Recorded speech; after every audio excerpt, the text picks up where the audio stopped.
आप कॉमर्स के विभागाध्यक्ष हैं।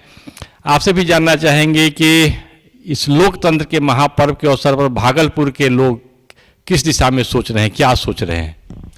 भागलपुर के लोग ही नहीं, पूरे बिहार के लोग इस लोकतंत्र का जो महापर्व बचपन से हम लोग सुनते चले आ रहे थे वह आज दिख रहा है। हर चौक चौराहे पर पर्व सा माहौल है, सारे वोटर्स उत्साहित हैं और वो कल की प्रतीक्षा है जो कि आप वोट करेंगे। यहाँ पर बहुत अच्छा माहौल है और यह इसको पर्व का स्वरूप दिया गया है। उत्साह में कहीं गड़बड़ तो नहीं हो जाएगा? नहीं, उत्साह पराकाष्ठा पे है।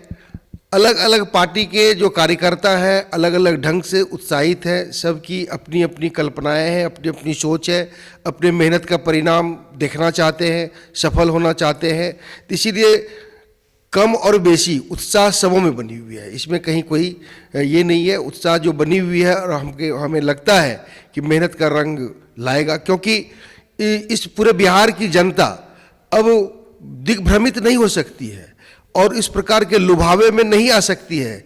जहाँ तक जागरूकता की बात है, वह स्वयं इतना जागरूक है कि वह अब विकास चाहता है। और पूरे बिहार में मैं तो यह देख रहा हूँ कि पहले की अवधि में बिहार क्या था और आज का बिहार देख रहा हूँ, तो ग्रामीण स्तर से लेकर के शहरी स्तर तक में जहाँ कहीं भी आप देखें विकास की गाथा बुनी नहीं गई है, बल्कि अब वो विकसित दिख रही है। और बहुत जल्द हम एक विकसित राज्य की जो परिकल्पना की गई है भारत सरकार के द्वारा माननीय नरेंद्र मोदी के नेतृत्व में, तो हम उसको सफल करने के लिए चहुमुखी विकास कर रहे हैं। आप ग्रामीण स्तर पर देखिए, गांव में लड़कियों को साइकिल प्रदान किया गया है बिहार में। अब आप गांव में देखेंगे झुंड की झुंड लड़कियां पोशाक पहन करके स्कूल जाती है, जो पहले नहीं था। या इसी विकास की बातें हो रही है और यह विकास जो एनडीए सरकार है इसकी देन है। हर पंचायत में पंचायत भवन का निर्माण, हर गांव में बिजली, हर गांव को जोड़ने का लिए मुख्यालय से मार्ग प्रशस्त होना और मुख्यालय से लेकर राज्य की राजधानी तक जाने का जो चौमुखी विकास इंफ्रास्ट्रक्चर का हुआ है। रोड बहुत नीट एंड क्लीन हर जगह हर जिले में मिलेंगे। रोजगार की भी बात होती है, रोजगार के लिए पलायन की बात करते हैं। जी, मैं उस पर भी आता हूं। सबसे बड़ी बात यहाँ पर सुरक्षा है।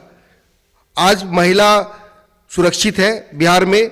10 बजे, 11 बजे, 12 बजे, 1 बजे रात में हमारी बेटी लोग ट्रेन पकड़ के आती है, फ्लाइट से आती है, चली जाती है घर। अब रिसीव नहीं करना पड़ता है।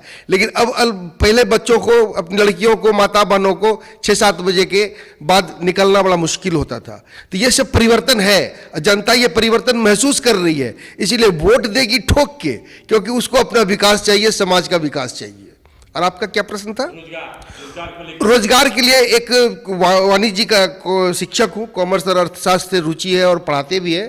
तो हमारा बस यही, सरकार जिसकी भी बने उनको प्रत्येक जिला में कुटीर उद्योग, ग्रामीण उद्योग, कुटीर उद्योग, लघु उद्योग को बढ़ावा देना चाहिए। सरकारी नौकरी की बात हो रही है। सरकारी नौकरी देना किसी भी सरकार के लिए संभव नहीं है। यह सिर्फ वोट का एक भूलभुलैया है।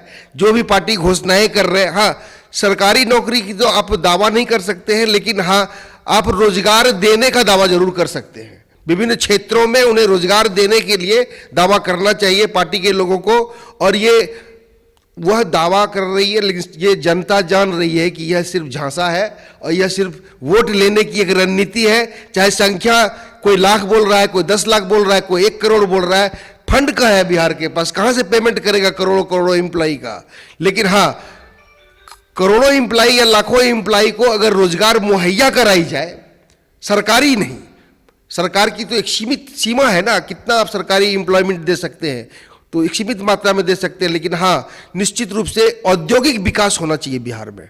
अगर आप लघु उद्योग, बृहद उद्योग का स्थापना करते हैं प्रत्येक जिला में, तो हमारे राज्य के नवयुवक बेरोजगार बाहर नहीं जाएंगे।